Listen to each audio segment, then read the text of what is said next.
Well, let's move on to some news and updates. And the Enforcement Directorate is stepping up the heat on the former MCX promoter Jignesh Shah.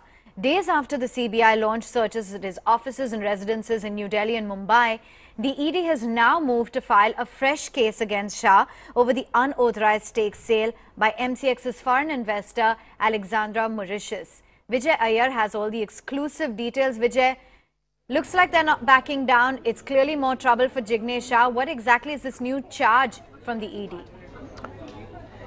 Avan, what we gather is that Enforcement Directorate is now planning to launch an ECIR in a case which has been under the lens and has been investigating for the last year or so. This pertains to Alexandra Mauritius, which was an FPI having stake in MCX, and the exit that Alexandra Mauritius did during the MCX IPO's days when MCX promoter was FTIL, which was of course controlled by Jignesh Shah. Now RBI had already launched a case against this particular transaction of Alexandra Mauritius for investigations with the Enforcement Directorate. Now what had happened back in 2012 before the IPO, that via an FPO route close to 4 lakh shares by Alexandra Mauritius was sold, and the rest of the shares were sold through secondary market. But RBI had given the exit for Alexandra Mauritius as an FPI only with the condition that they would obtain FIPB approval, and till date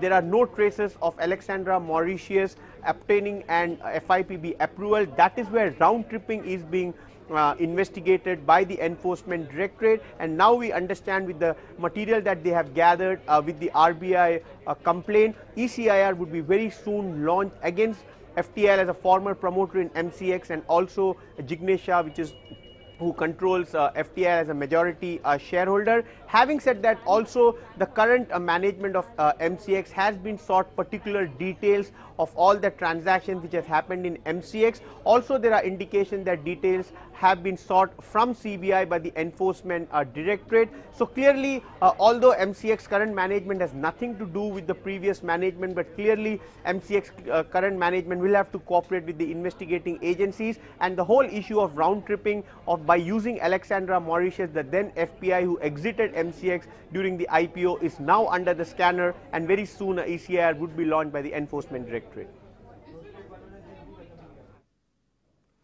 Okay, Vijay, thanks much for those exclusive details. Good to gather some information.